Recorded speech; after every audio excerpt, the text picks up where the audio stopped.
TET prepare అవుతున్నటువంటి అభ్యర్థులకు స్వాగతం.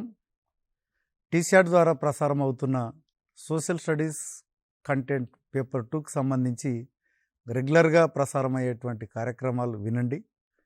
మరి మంచి మార్కులు టెట్లో పొందడానికి అవకాశం ఉంది. ఈరోజు మనం మరొక టాపిక్ డిస్కస్ చేసుకుందాం. ముఖ్యంగా రాజకీయ వ్యవస్థలు, పరిపాలన అనే దాని కింద మనం మొఘలులు, అదేవిధంగా అసఫ్జాహీలు, జాతీయ ఉద్యమం గురించి దీంట్లో కూలంకషంగా చర్చించుకునేటువంటి ప్రయత్నం చేద్దాం. ముఖ్యంగా తీసుకున్నట్లయితే మొఘల్ సామ్రాజ్య పరంగా తీసుకున్నట్లయితే మొఘల్ సామ్రాజ్య స్థాపకుడు బాబర్. ఇతడు మధ్య ఆసియా ప్రాంతానికి చెందినటువంటి వ్యక్తి. ఇతడు 1526లో చివరి ఢిల్లీ పాలకుడైనటువంటి ఇబ్రహీం లోడిని ఓడించి మరి ఢిల్లీలో మొఘల్ సామ్రాజ్యాన్ని స్థాపించినటువంటి వ్యక్తి బాబర్. ఈయన కొద్ది కాలం మాత్రమే పరిపాలన చేశాడు. 1520 నుంచి 1530 వరకు మాత్రమే పరిపాలన చేయడం అన్నటువంటిది జరిగింది. ముఖ్యంగా మొఘలులో ప్రధానంగా తీసుకున్నట్లయితే సైనిక విధానంలో వీళ్ళు అనుసరించినటువంటి పద్ధతి ఏంటంటే మన్సబ్దారులు. ఎందుకంటే చాలా మటుకు మనకి ఒక్కొక్క సామ్రాజ్యంలో ఒక్కొక్క రకమైనటువంటి సైనిక విధానం ఉంటుంది. కాబట్టి ఈ యొక్క మొఘలుకు వచ్చేటప్పటికి ఏముందంటే ఇది మన్సబ్దారులుగా చెప్పవచ్చు అన్నట్టు. అదేవిధంగా మనం తీసుకున్నట్లయితే రాజా తోడర్మల్, ఇతడు అక్బర్ ఆస్థానంలో ఉన్నటువంటి రెవెన్యూ అధికారి. ఈయన భూములను సర్వే చేయించి శిస్తును నిర్ణయించడం అన్నటువంటిది జరిగింది. ఈయన అనుసరించినటువంటి విధానం మనకేందంటే జప్త్. అంటే జప్త్ అంటే ఇక్కడ ఏంటంటే భూములను కొలిచి వారికి అక్కడ పండేటువంటి పంట మట్టి ఆ రోజుల్లో శిస్తు నిర్ణయించేటువంటి విధానం ఇతడు ప్రవేశపెట్టడం జరిగింది. ముఖ్యంగా అక్బర్ ఆస్థానంలో ఉన్నటువంటి గొప్ప కవి అబుల్ ఫజల్, ఈయన రాసినటువంటి గ్రంథం అక్బర్ నామా. ఈ అక్బర్ నామాలో అక్బర్ పరిపాలన గురించి అనేకమైనటువంటి వివరాలు రాయడం అన్నటువంటిది జరిగింది. ముఖ్యంగా అబుల్ ఫజల్ యొక్క సలహాలు, సూచనలు ఈ యొక్క ఈ అక్బర్ పాటించడం అన్నటువంటిది జరిగింది. ఇక సుల్స్ ఈ కుల్ అన్నటువంటి విధానాన్ని ఇతడు ప్రవేశపెట్టడం జరిగింది. సుల్స్ ఈ కుల్ అన్నటువంటి ఏంటంటే ముఖ్యంగా దాని అర్థం ఏంటంటే ప్రపంచ శాంతి. అంటే ఇక్కడ ప్రపంచ శాంతి అన్నప్పుడు ఏంటంటే అక్బర్ ముఖ్యంగా అన్ని మతాల యొక్క సారాన్ని గ్రహించి తాను ఒక కొత్త విధానంలో, ఒక కొత్త పంతాలో వెళ్ళాలని ప్రయత్నం చేయడం జరిగింది. దానిలో భాగంగానే ఈ యొక్క అబుల్ ఫజల్ సూచనలు కూడా ఈయన ఎన్నో తీసుకోవడం అన్నటువంటిది జరిగింది. ఇక మన హైదరాబాద్ను పరిపాలించినటువంటి వ్యక్తులు ఎవరంటే అసఫ్జాహీలు. ఈ అసఫ్జాహీల్లో ముఖ్యంగా మొఘల్ సామ్రాజ్య ప్రతినిధిగా ఉన్నటువంటి చిన్ కులిచ్ ఖాన్ అన్నటువంటి వ్యక్తి మొట్టమొదటిసారిగా హైదరాబాదులో స్వతంత్ర రాజ్యాన్ని స్థాపించడం అన్నటువంటి జరిగింది. ఈయనకు నిజాం ఉల్ ముల్క్ అని కూడా పేరు. ఈ యొక్క అసఫ్జాహీని మొత్తం 10 మంది రాజులు పరిపాలన చేయడం జరిగింది. దాంట్లో 7 మందికి మాత్రమే ఈ యొక్క నిజాం అన్నటువంటి బిరుదు ఇవ్వడం జరిగింది. కానీ 3కి మాత్రం మొఘలులు నిజాం బిరుదు ఇవ్వలేదు. వారెవరంటే నాసిర్ జంగ్, ముజఫర్ జంగ్, సలాబత్ జంగ్ అన్నటువంటి ఈ 3కి మాత్రం నిజాం ఇవ్వలేదు.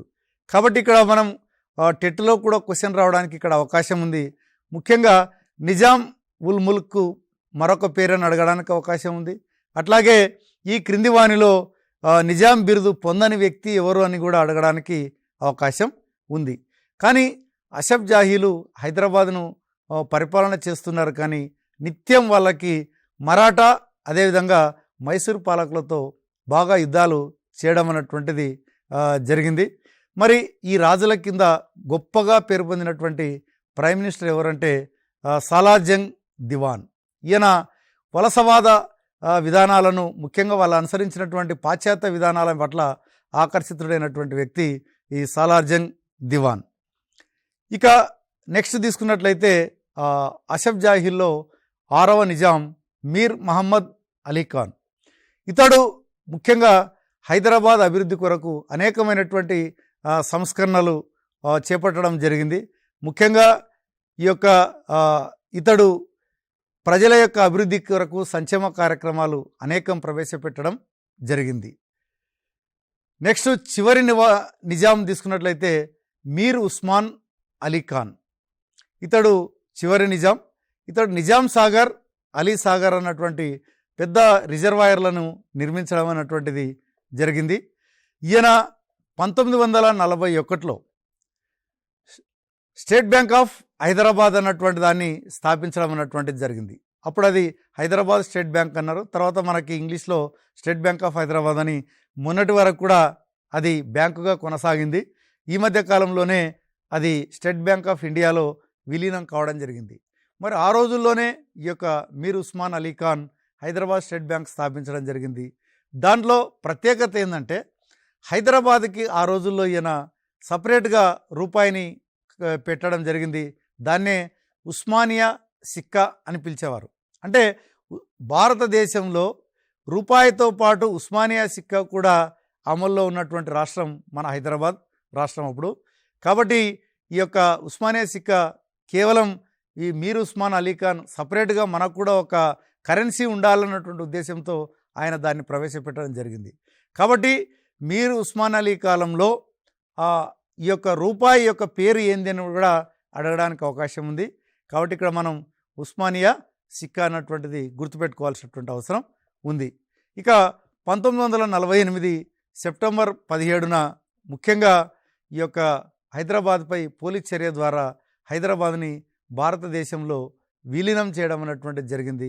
దాని తర్వాత ఈ యొక్క మీర్ ఉస్మాన్ ఖాన్ రాజ్ ప్రముఖగా 1956 వరకు కూడా కొనసాగడం అన్నటువంటిది జరిగింది. ఇది మనకి అసఫ్ జాహీలకు సంబంధించి సంక్షిప్త చరిత్ర. దాని తర్వాత మనకు తీసుకున్నట్లయితే భారతదేశంలో ఈ యొక్క బ్రిటిష్ సామ్రాజ్య స్థాపన ఎలా జరిగింది అన్నటువంటిది ఒక్కసారి చూసినట్లయితే ముఖ్యంగా మనకి సాధారణ శకం 1600లో ఇంగ్లాండ్ దేశానికి చెందినటువంటి తూర్పు ఇండియా కంపెనీ ఎలిజబెత్ రాణి యొక్క అనుమతి తీసుకొని భారతదేశంలో వ్యాపారం చేయడానికి రావడం అన్నటువంటిది జరిగింది. మరి వీళ్ళు రాకంటే ముందే ముఖ్యంగా సాధారణ శకం 1498లో వాస్కో డి గామా ఈయన భారతదేశానికి మొట్టమొదటిసారిగా సముద్ర మార్గాన్ని కనిపెట్టినటువంటి వ్యక్తి. ఈయన పోర్చుగీస్ దేశస్థుడు. కాబట్టి అప్పటికే వీళ్ళు ఇక్కడికి వచ్చి మనకి గోవా ప్రాంతంలో వాళ్ళు వ్యాపార స్థావరాలను ఏర్పాటు చేసుకోవడం అన్నటువంటిది జరిగింది. అదేవిధంగా బ్రిటిష్ వారు సాధారణ శకం 1757లో రాబర్ట్ క్లైవ్ అదేవిధంగా బెంగాల్ నవాబ్ అయినటువంటి సిరాజుద్దౌలా ప్లాసీ యుద్ధంలో తలపడడం అన్నటువంటిది జరిగింది. ఈ యుద్ధంలో సిరాజుద్దౌలా ఓడిపోయి ఈ యొక్క బ్రిటిష్ వారు ప్లాసీ యుద్ధంలో గెలవడం అన్నటువంటిది జరిగింది. కాబట్టి భారతదేశంలో మొట్టమొదటిసారిగా రాజకీయ పునాదికి దోహదపడినటువంటి యుద్ధం ఏదంటే ప్లాసీ యుద్ధము. కాబట్టి ఎప్పుడైతే ప్లాసీ యుద్ధం తర్వాత బ్రిటిష్ సామ్రాజ్యం మెల్లమెల్లగా స్థాపించడం అన్నటువంటిది విస్తరించడం అన్నటువంటిది జరిగింది. ఆ రోజుల్లో ఎవరైతే బ్రిటిష్ వాళ్ళు మాట విని వాళ్ళు బ్రిటిష్ వాళ్ళ యొక్క అధికారాన్ని అంగీకరించినటువంటి రాజులు ఎవరైతే ఉన్నారో వాళ్ళ దగ్గర వీళ్ళు ఏం చేసినారంటే ప్రతి రాజు దగ్గర కూడా వీళ్ళు ప్రెసిడెంట్ అనేటువంటి పేరుతోని ఒక ఆంగ్లేయ అధికారిని పెట్టడం అన్నటువంటిది జరిగింది. ఈయన ఉద్దేశం ఏంటంటే ఆ యొక్క రాజులను బ్రిటిష్ వారికి విధేయులుగా ఉంచడమే ఈయన పనిగా మళ్ళీ అక్కడ వాళ్ళ ఆంగ్లేయ అధికారికి ఉంచడం అన్నటువంటిది జరిగింది. ఇక మనకు తెలుసు ఈ యొక్క 1757 ప్లాసీ యుద్ధం జరిగిన కరెక్ట్ 100 సంవత్సరాలకి 1857లో సిపాయిల తిరుగుబాటు జరగడం అన్నటువంటిది జరిగింది. ముఖ్యంగా ఆ రోజుల్లో ఏంటంటే సిపాయిల తిరుగుబాటు జరగడానికి ప్రధానమైనటువంటి కారణం ఏంటంటే ముఖ్యంగా బ్రిటిష్ వాళ్ళతో పాటు మరి మన సైనికులకు సరైనటువంటి జీతాలు ఇవ్వకపోవడం ఒక కారణమైతే, రెండవది ఏంటంటే తరచుగా సముద్ర ప్రయాణం చేయడం అన్నటువంటిది రెండవ అంశము. మూడవ అంశం తీసుకున్నట్లయితే ముఖ్యంగా ఆ రోజుల్లో ఏంటంటే ఆవు పంది కొవ్వుతో చేసినటువంటి ఆ, ఏది మన మందుగుండు సామాగ్రి అప్పుడు నోటితో కొరికి వాళ్ళు విసరాల్సినటువంటి అవసరం ఉంది కాబట్టి ఆ, ఆ, దాన్ని అపవాదుగా భావించడం అన్నటువంటిది జరిగింది. మనందరికీ తెలుసు ఆవు అన్నటువంటిది హిందువులకు పవిత్రమైనటువంటి జంతువు, అదేవిధంగా పంది అన్నటువంటిది ముస్లింలకి అసహ్యమైనటువంటి జంతువు కాబట్టి ఇటు హిందూ ముస్లిం సైనికులు కూడా ఎవరు కూడా దాన్ని ఉపయోగించడానికి ఇంట్రెస్ట్ చూపలేదు. దానితో ఈ యొక్క సిపాయిల తిరుగుబాటు ప్రారంభం కావడం అనేటువంటిది జరిగింది. మొట్టమొదట సిపాయిల తిరుగుబాటు ఎక్కడ ప్రారంభమైందంటే మీరట్లో ప్రారంభమైంది. అక్కడ మొట్టమొదటిసారిగా బ్రిటిష్ వారి మీదకి తూటా పేల్చినటువంటి వ్యక్తి ఎవరంటే మంగల్ పాండే. దాని తర్వాత మరి పిస్వాని పరిపాలించినటువంటి వ్యక్తి దత్తపుత్రుడైనటువంటి నానా సాహెబ్, ఇతడు కూడా బ్రిటిష్ వారికి వ్యతిరేకంగా తిరుగుబాటు చేసినారు. వాళ్ళు ఆ రోజుల్లో ఒక చట్టం చేశారు. ఏంటంటే ఎవరైతే రాజుకు వారసులు లేకపోతే ఆ రాజ్యాన్ని ఆటోమేటిక్గా బ్రిటిష్ సామ్రాజ్యంలో కలిపివేయడం జరుగుతుంది అని చెప్పి వాళ్ళు ఒక చట్టం చేసినారు. మరి అప్పుడున్నటువంటి రాజుకి ఈ యొక్క కొడుకులు లేకపోవడం వల్ల నానా సాహెబ్ని దత్తత తీసుకోవడం అన్నటువంటిది జరిగింది. కాబట్టి నానాసాహెబ్ దత్తపుత్రుడు కాబట్టి ఆటోమేటిక్గా ఈ యొక్క రాజ్యం మా సామ్రాజ్యంలో కలపాలని చెప్పి బ్రిటిష్ వారు కోరడం జరిగింది. దాంతో నానాసాహెబ్ బ్రిటిష్ వారికి వ్యతిరేకంగా ఈ యొక్క పోరాటం చేయడం జరిగింది. ఆయన యొక్క సైన్యాధ్యక్షుడే తాంతియ తోపే. వీరిద్దరు కూడా బ్రిటిష్ వారికి వ్యతిరేకంగా పోరాటం చేయడం జరిగింది. అట్లాగే ఝాన్సీని పరిపాలించినటువంటి ఝాన్సీ లక్ష్మీబాయి కూడా ఈమె కూతురు కాబట్టి ఈమెకు కూడా అర్హత లేదన్న ఉద్దేశంతో మరి బ్రిటిష్ వారు ఝాన్సీని కూడా కలపాలని అడగడం జరిగింది. దాంతో ఝాన్సీ లక్ష్మీబాయి కూడా ఈమె పోరాటం చేయడం అన్నటువంటిది జరిగింది. అట్లాగే మనం తీసుకున్నట్లయితే హైదరాబాదులో కూడా తుర్రేబాజ్ ఖాన్ అన్నటువంటి వ్యక్తి బ్రిటిష్ రెసిడెంట్ మీద దాడి చేయడం అన్నటువంటిది కూడా జరిగింది. కాబట్టి ఈ అంశాలు కూడా మనకేంటంటే హైదరాబాదులో బ్రిటిష్ రెసిడెంట్పై దాడి చేసినటువంటి వ్యక్తి ఎవరు అని అడగడానికి అవకాశం ఉంది. అట్లాగే మొట్టమొదట మీరట్లో తుపాకీ పేల్చినటువంటి వ్యక్తి ఎవరని అడగడానికి అవకాశం ఉంది.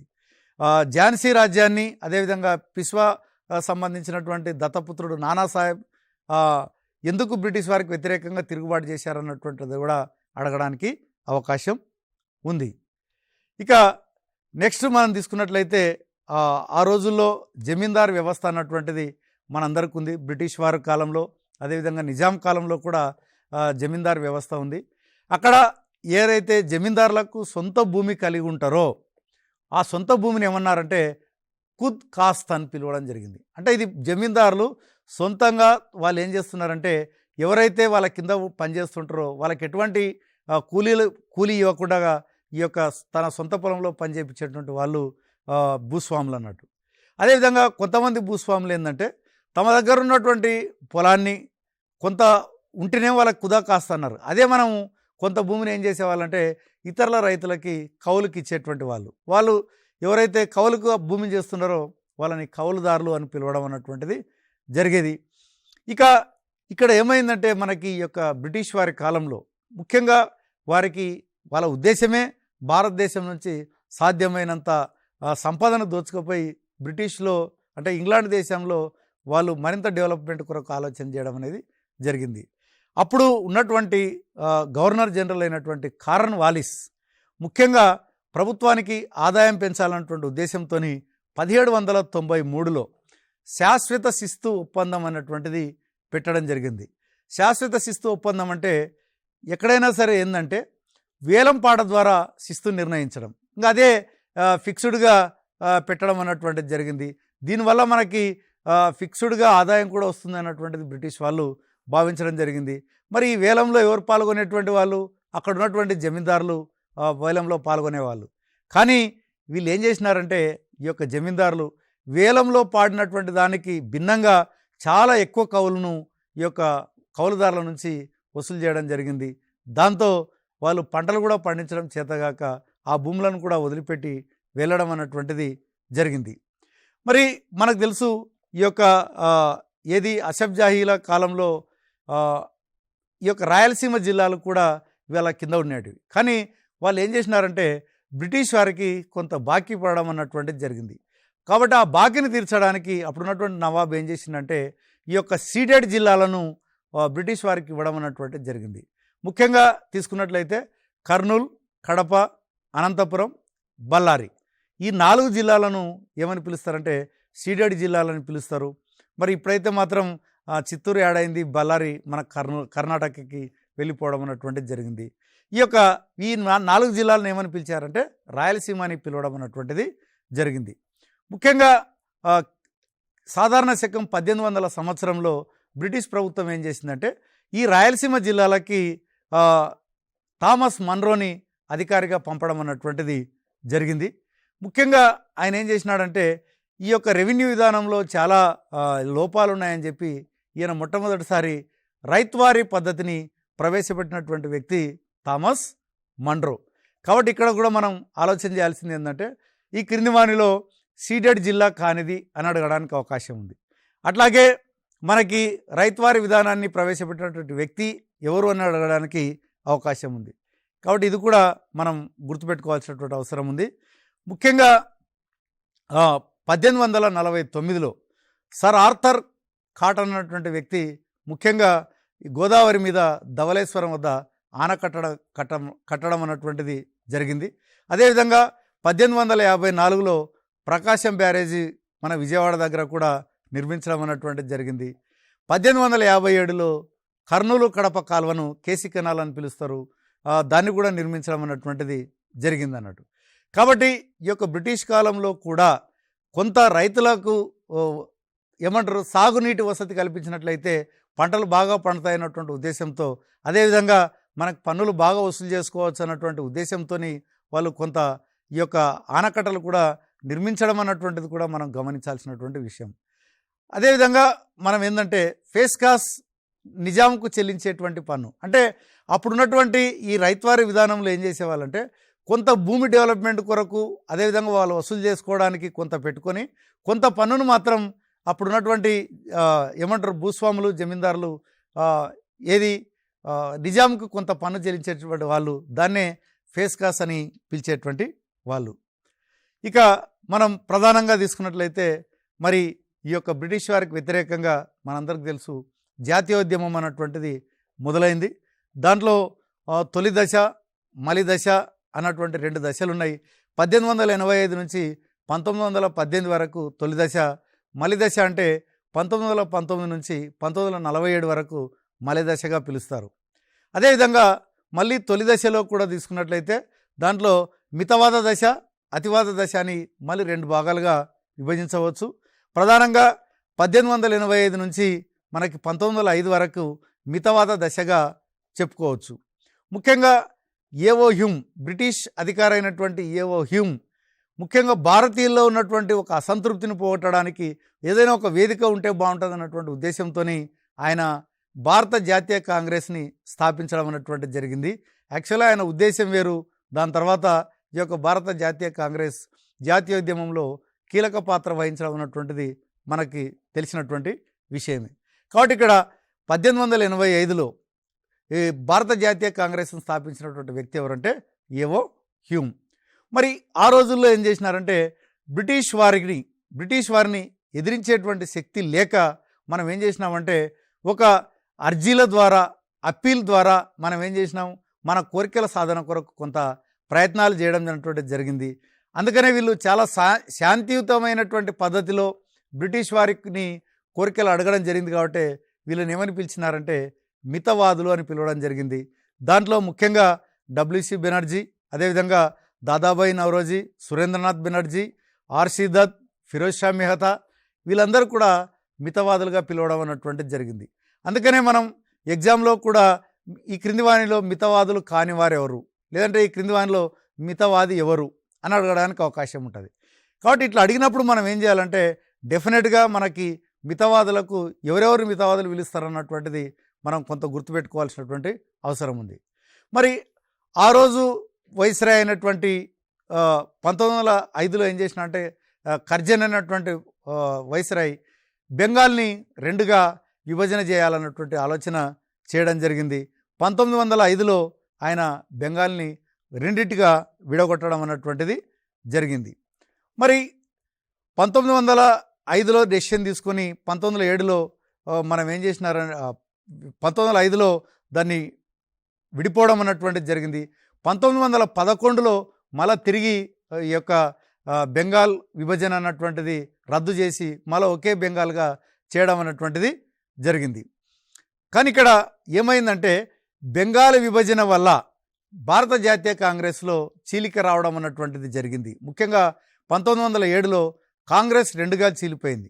ఎందుకు చీలిపోయింది అంటే మీ యొక్క ఏమంటారు భిక్షం అడుక్కోవడం అన్నటువంటి పద్ధతి ద్వారా ఏమైందంటే బ్రిటిష్ వాళ్ళు ఎవరు కూడా మన మాట వినడం లేదు, కాబట్టి వాళ్ళకి ఎదురు తిరగడమే సరైనటువంటి మార్గం అని చెప్పి అతివాదులు భావించడం అన్నటువంటిది జరిగింది.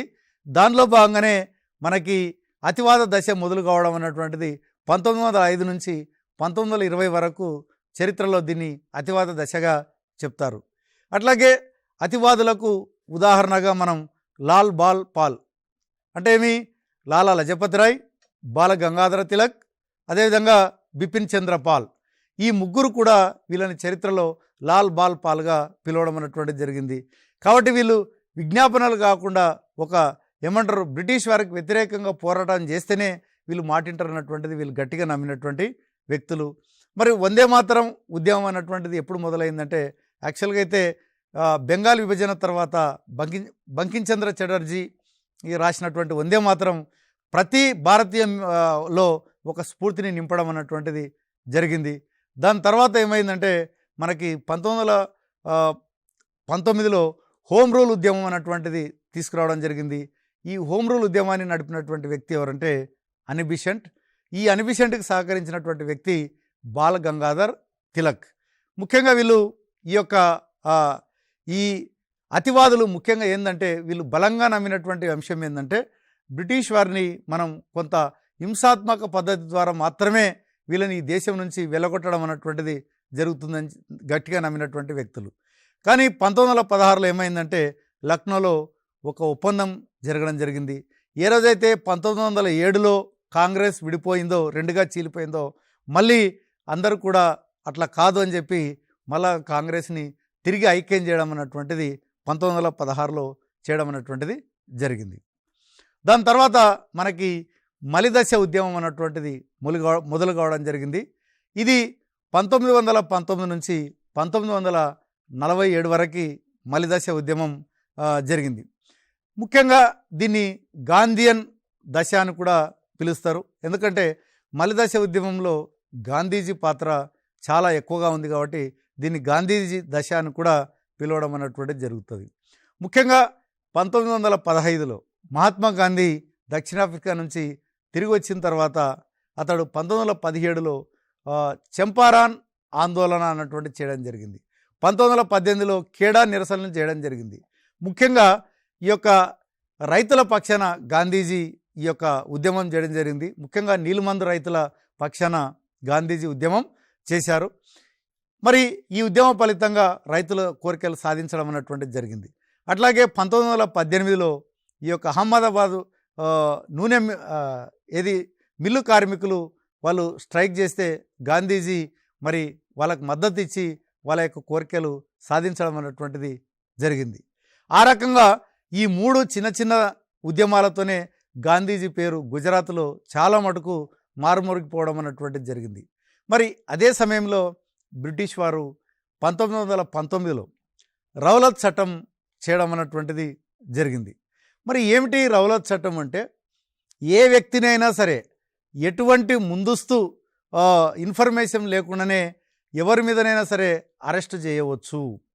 అదేవిధంగా రహస్యంగా విచారణ చేసి వాళ్ళని దోషులుగా నిర్ధారణ చేయొచ్చు అన్నటువంటిది ఈ రౌలత్ చట్టం యొక్క ముఖ్య ఉద్దేశం. దాంతో ఏమైపోయిందంటే గాంధీజీ మరి ఇది అమానుషమైనటువంటి చట్టము అని చెప్పి దానికి వ్యతిరేకంగా ఈయన పోరాటం చేయడం జరిగింది. అందుకనే గాంధీజీ ప్రజలకు ఏం పిలిపించాడంటే 1919 ఏప్రిల్ 6వ తారీఖున ప్రార్థన గౌరవ భంగ దినం అన్నటువంటిది వాళ్ళు ఏమంటారు గాంధీజీ పిలిపివ్వడం జరిగింది. దాంతో ప్రజలందరూ కూడా ఈ యొక్క రౌలత్ చట్టానికి వ్యతిరేకంగా మరి తిరుగుబాటు చేయడం జరిగింది. దానిలో భాగంగానే 1919 ఏప్రిల్ 13న జలియన్ వాలా బాగ్ కోటలో వాళ్ళందరూ కూడా సమావేశమైతే మరి ఆ రోజున్నటువంటి బ్రిటిష్ అధికారైనటువంటి జనరల్ ఓ డయర్ ఎటువంటి ముందస్తు కాల్పులు హెచ్చరిక లేకుండా ప్రజల మీద కాల్పులు జరిపితే ఎంతోమంది అక్కడ ఉన్నటువంటి ఒక పెద్ద బావిలో మరి బ్రిటిష్ వారి యొక్క చేతిలో మనం చావడం కంటే స్వచ్ఛందంగా చనిపోవడం మేలని చెప్పి ఆ బావిలో దూకి చనిపోవడం జరిగింది. దాదాపు అప్పుడు 400 మంది ప్రజలు చనిపోవడం అన్నటువంటిది జరిగింది. మరి ఈ సంఘటన జరిగిన తర్వాత మరి ఈ యొక్క రవీంద్రనాథ్ ఠాగూర్ ఏం చేసినాడంటే తనకి బ్రిటిష్ వారు ఇచ్చినటువంటి నైట్హుడ్ బిరుదును ఆయన పరిత్యజించడం అన్నటువంటిది జరిగింది. కాబట్టి ఇక్కడ మీరు అభ్యర్థులారా కొంచెం గమనించాల్సినటువంటి అంశం ఏంటంటే ఇక్కడ మీరు ప్రతి ఒక ఆందోళన ఒక సంవత్సరంలో జరగడం అన్నటువంటిది జరిగింది. ప్రతి ఆందోళనకి కొంత ఇంపార్టెన్స్ ఉండడం అన్నటువంటిది జరిగింది. కాబట్టి మరి ఈ యొక్క అన్నిటి సంవత్సరాలు మీరు గుర్తుపెట్టుకోవాల్సినటువంటి అవసరం ఉంది. మరి ఆ యొక్క సంవత్సరం యొక్క ఇంపార్టెన్స్ ఏంది అన్నటువంటిది, అది ఎందుకు అట్లా జరిగింది అన్నటువంటిది కూడా మీరు గుర్తుపెట్టుకోవాల్సినటువంటి అవసరం ఉంది. అదేవిధంగా 1921లో 22లో సహాయ నిరాకరణ ఉద్యమం గాంధీజీ చేపట్టడం అన్నటువంటిది జరిగింది. దీంట్లో ముఖ్యంగా మనం తీసుకున్నట్లయితే స్వదేశీ వస్తువులనే వాడాలి, విదేశీ వస్తువులందరూ కూడా బహిష్కరించాలని చెప్పడం వల్ల ఏమైందంటే చాలా మటుకు విదేశీ వస్త్రాలను తగలబెట్టడం అన్నటువంటిది జరిగింది. అదేవిధంగా మరి జంషెడ్జీ తాత లాంటి వాళ్ళు బీహార్లో ఇనుము ఉక్కు కర్మాగారాన్ని స్థాపించడానికి కూడా ఈ యొక్క సహాయ నిరాకరణ ఉద్యమం కూడా ఒక తోడ్పాటు అందించిందనే చెప్పవచ్చు. అదేవిధంగా 1930 మార్చి 12వ తారీఖున గాంధీజీ ఉప్పు సత్యాగ్రహాన్ని చేపట్టడం జరిగింది. ముఖ్యంగా బ్రిటిష్ వాళ్ళు ఉప్పు మీద కూడా పన్ను వేయడం జరిగింది. మరి ఇది మాది, మేము తయారు చేసుకున్నటువంటి దాని మీద మీ పెత్తనం ఏందని చెప్పి గాంధీజీ దండి మార్చ్, అందుకనే దీన్ని చరిత్రలో దండి మార్చ్ అని ఎందుకు పిలిచారంటే దండి నుంచి ఈ యొక్క ఏమంటారు ప్రారంభించడం జరిగింది. 72 మంది అనుచరులతోని ఆయన ఉప్పు తయారీ కేంద్రానికి వెళ్ళి స్వయంగా ఆ చట్టాన్ని ఉల్లంఘించడం అన్నటువంటిది జరిగింది. దాని తర్వాత 1929లో లాహోర్లో సమావేశం కావడం జరిగింది.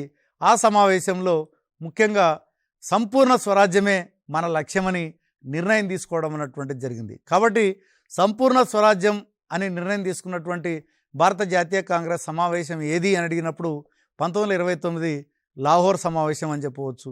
ఆ రోజు జనవరి 26న సంపూర్ణ స్వరాజ్య దినంగా పాటించాలని చెప్పి నిర్ణయం అయితే తీసుకోవడం జరిగింది.